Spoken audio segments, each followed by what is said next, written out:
ଶିକ୍ଷା ସଂଯୋଗ କାର୍ଯ୍ୟକ୍ରମକୁ ଶିକ୍ଷାମଣ୍ଡଳ ପଦ୍ମପୁର ତରଫରୁ ସମସ୍ତ ଅଷ୍ଟମ ଶ୍ରେଣୀର ଛାତ୍ରଛାତ୍ରୀଙ୍କୁ ସ୍ୱାଗତ। ତୁମେମାନେ ଷଷ୍ଠ ଶ୍ରେଣୀରେ ପୃଥିବୀର ସମ୍ବନ୍ଧରେ ଜାଣିଛ, ସେହିପରି ସପ୍ତମ ଶ୍ରେଣୀରେ ପୃଥିବୀର ପରିବେଶ ସମ୍ବନ୍ଧରେ ଜାଣିଛ। ଆମେ ଅଷ୍ଟମ ଶ୍ରେଣୀ ଭୂଗୋଳ ବହିରେ ଆମେ ଏସବୁକୁ କିପରି ବ୍ୟବହାର କରିଥାଉ ତାହା ଜାଣିବାକୁ ପାଇବା। ଆସ ଆଜି ଆମେ ଅଷ୍ଟମ ଶ୍ରେଣୀ ଭୂଗୋଳ ବହିର ପ୍ରଥମ ଅଧ୍ୟାୟ ସମ୍ବଳ ବିଷୟରେ ଜାଣିବାକୁ ଚେଷ୍ଟା କରିବା। ପିଲାମାନେ, ତୁମେ ତୁମ ମାଆଙ୍କୁ ଯେପରି ଘର ସଜାଡ଼ିବାରେ ସାହାଯ୍ୟ କର, ସେହିପରି ଝିଅ ମାନା ଓ ପୁଅ ଅଂଶୁ ଘର ସଜାଡ଼ିବାରେ ସାହାଯ୍ୟ କରୁ କରୁ ମାନା ଅଂଶୁକୁ କହିଲା, ଦେଖ, ଲୁଗାପଟା, ବାସନକୁସନ, ଧାନ ଚାଉଳ, ପାନିଆ, ଚେୟାର, ଟେବୁଲ, ବହିପତ୍ର ଆଦି ସବୁଯାକ ଜିନିଷ ଆମର କିଛି ନା କିଛି ବ୍ୟବହାରରେ ଲାଗୁଛି। ସେଇଥିପାଇଁ ଏଗୁଡ଼ିକ ଗୁରୁତ୍ୱପୂର୍ଣ୍ଣ।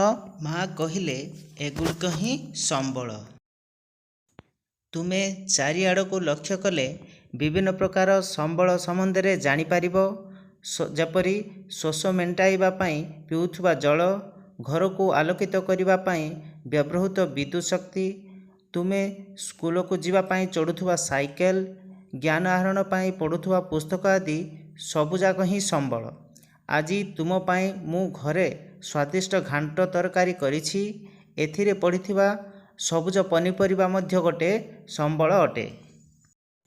ଆମେ ପାଉଥିବା ପାଣି, ବିଦ୍ୟୁତ୍ ଶକ୍ତି, ସାଇକେଲ, ପନିପରିବା ଓ ପାଠ ବହି ମଧ୍ୟରେ ଏକ ପ୍ରକାର ସମାନତା ରହିଛି। ଏଗୁଡ଼ିକୁ ଆମେ ବ୍ୟବହାରରେ ଲଗାଉଛୁ, ସେଇଥିପାଇଁ ଏଗୁଡ଼ିକର ଉପଯୋଗିତା ରହିଛି। ସୁତରାଂ ଉପଯୋଗିତା ବା ପ୍ରୟୋଜନତା ହିଁ କୌଣସି ଦ୍ରବ୍ୟ ବା ପଦାର୍ଥକୁ ସମ୍ବଳରେ ପରିଣତ କରେ। ଅଂଶୁ ପଚାରିଲା, ମା, କୌଣସି ପଦାର୍ଥ ସମ୍ବଳରେ କିପରି ପରିଣତ ହୁଏ? ମା କହିଲେ, କୌଣସି ପଦାର୍ଥ ସେତେବେଳେ ସମ୍ବଳରେ ପରିଣତ ହୁଏ ଯେତେବେଳେ ଏହାର କିଛି ମୂଲ୍ୟ ଥାଏ। ପଦାର୍ଥର ବ୍ୟବହାର ବା ଉପଯୋଗିତା ହିଁ ଏହାକୁ ମୂଲ୍ୟ ଦେଇଥାଏ। ପ୍ରତ୍ୟେକ ସମ୍ବଳର କିଛି ନା କିଛି ମୂଲ୍ୟ ରହିଛି।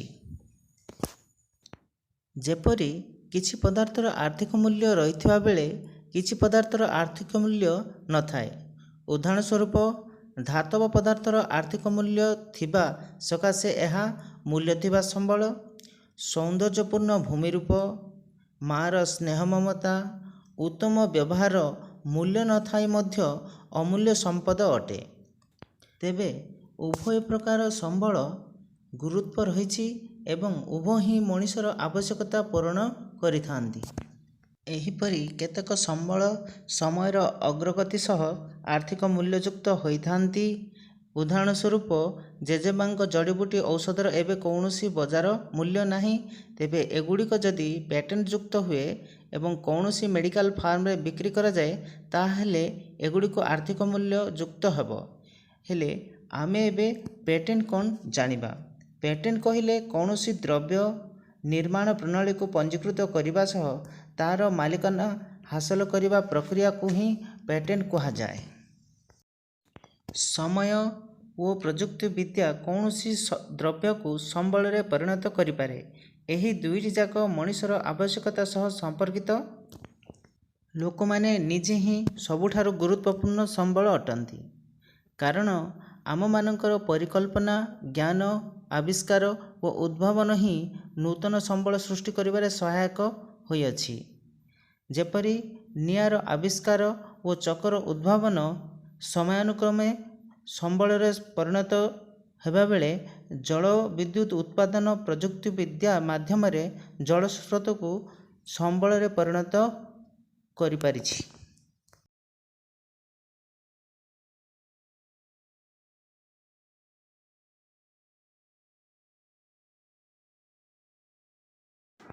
ଆସ ଆମେ ସମ୍ବଳର ପ୍ରକାରଭେଦ ଜାଣିବାକୁ ଚେଷ୍ଟା କରିବା।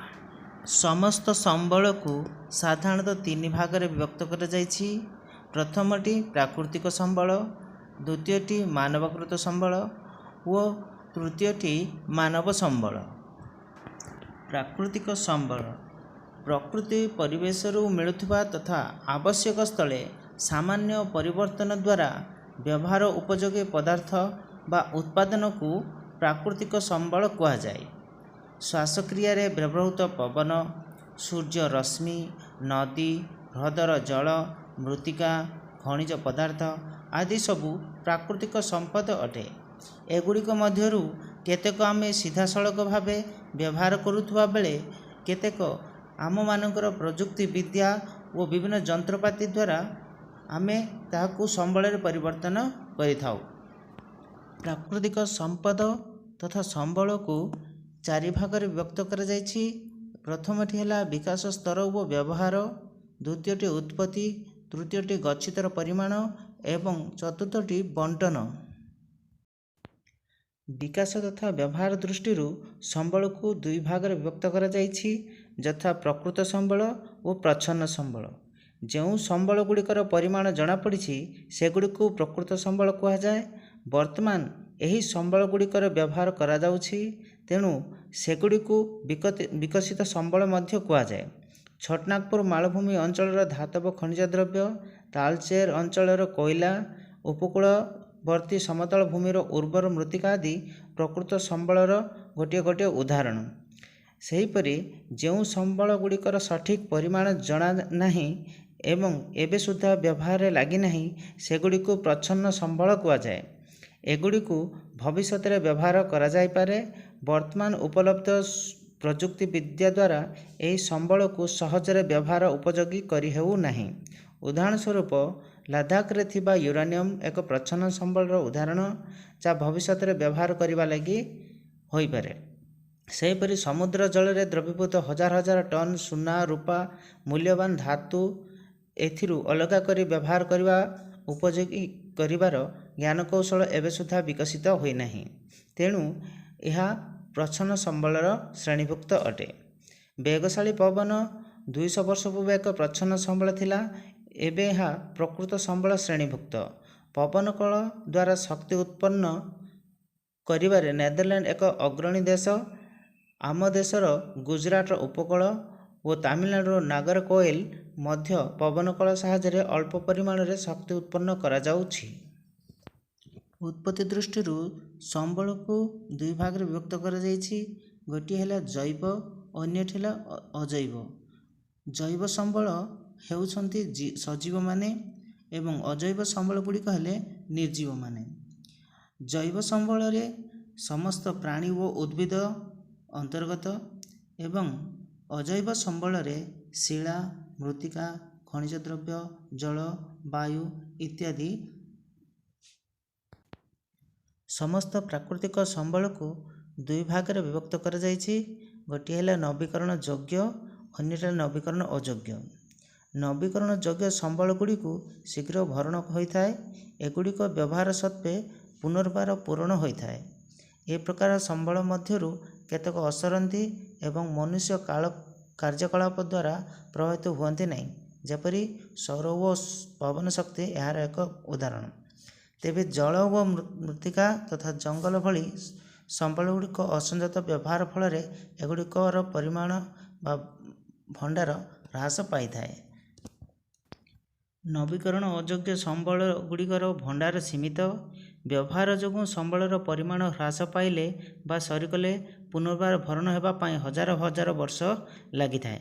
ମଣିଷର ଜୀବନକାଳ ତୁଳନାରେ ଭରଣ ସମୟ ବେଶ ଅଧିକ ହୋଇଥିବାରୁ ଏଗୁଡ଼ିକୁ ନବୀକରଣ ଅଯୋଗ୍ୟ ସମ୍ବଳ କୁହାଯାଏ, ଯଥା କୋଇଲା, ପେଟ୍ରୋଲିୟମ ଓ ପ୍ରାକୃତିକ ଗ୍ୟାସ୍ ଆଦି ଏକ ପ୍ରକାର ସମ୍ବଳର ଉଦାହରଣ। ବଣ୍ଟନ ଦୃଷ୍ଟିରୁ ସମ୍ବଳକୁ ଦୁଇ ଭାଗରେ ବିଭକ୍ତ କରାଯାଇଛି। ଗୋଟିଏ ହେଲା ସର୍ବବ୍ୟାପୀ ଓ ଅନ୍ୟଟି ହେଲା ସ୍ଥାନୀୟ ସମ୍ବଳ।